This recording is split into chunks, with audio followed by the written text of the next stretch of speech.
Hey, Turn member, guess what? I'm back with my bulletin board, my home bulletin board that I had to make because I missed the one in the fitness room. So I'm going to talk about endurance today. And we're going to get ready for a chair cardio workout. So before you do that, I wanted to kind of remind you what this is all about. When you think about endurance, you kind of think about aerobic exercise. That's what most people, oh, I want to build endurance, I need to do some aerobic exercise. Now, there's some people who don't golf and they say, why do you need endurance to golf? Well, if you play like me and you have as many shots as you do, you need endurance. But think about when you started at the turn.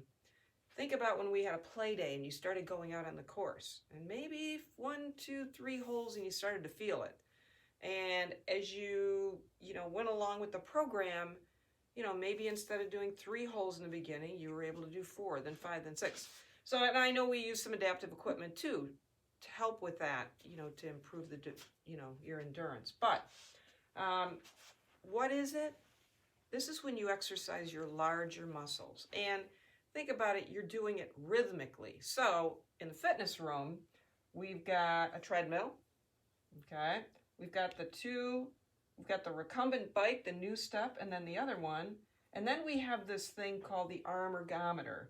And some of you use it, you're in a wheelchair, or you're not able to walk or use the bike. And basically, it's kind of like a bike pedals. It's bike pedals on a table. So we put it on this high-low table. So the advantages. What is the result of actually doing aerobic exercise? Well, we hope, if done properly and often enough, the one thing we see, all research shows, it improves cardiac function, the function of your heart. That's not disputed at all. The other thing that's not disputed is that increases respiratory function, the lung capacity. It also is known to reduce anxiety and stress. Now, immune system, jury's out on that. Some research says it boosts the immune system, and some says really not a lot of an effect. There are several more advantages to doing aerobic exercise. Why did I mention these 4?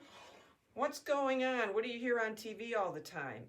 You hear people who are at risk to get this virus.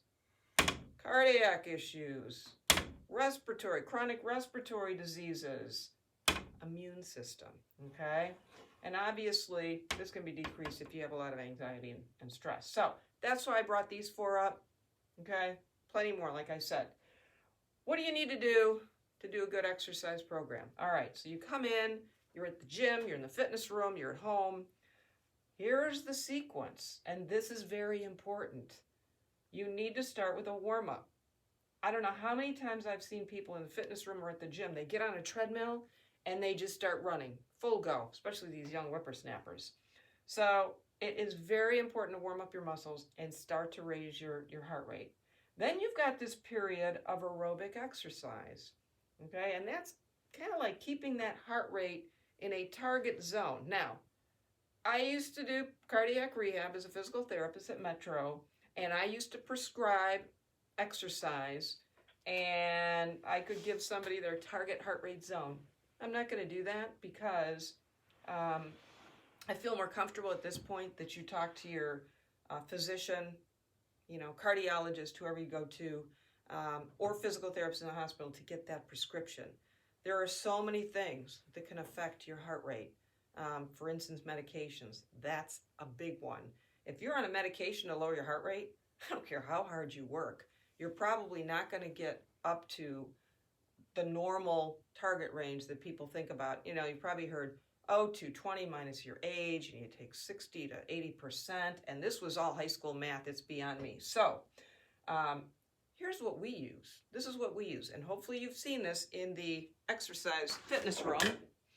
This is called the Borg scale, and for many of you, might not make a lot of sense. It's perceived exertion. You're thinking about how hard do you feel you're working. So I know it starts at 6, but there's a reason for that. So this light blue, blue, and darker blue area is, you're working very light, you're not working up to your capacity to obtain that aerobic benefit. Green, there you go. Now you're working a little bit harder, all right? Somewhat hard or hard. Then you hit the red, and that's very hard. That's when we're talking about you're breathing, short of breath, you're not able to talk in a complete sentence. So when we are working out in the fitness room, sometimes I'll hold this up and I'll say, how hard are you working?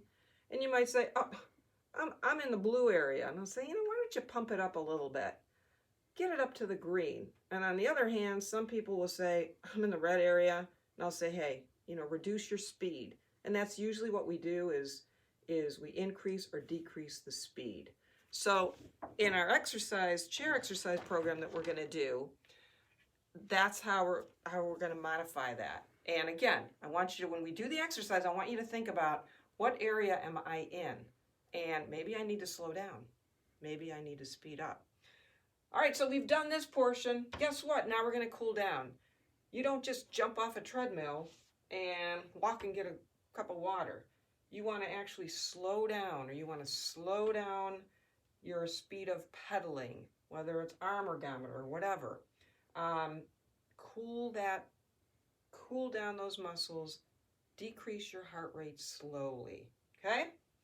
All right, how often do you have to do this? I know you don't want to hear this, and we've talked about this quite a bit, here's the frequency. 2 to 3 times a week. I'll be happy with 2. I won't be happy with 1. And it's all about me. You want to make me happy. So 2 to 3 times per week.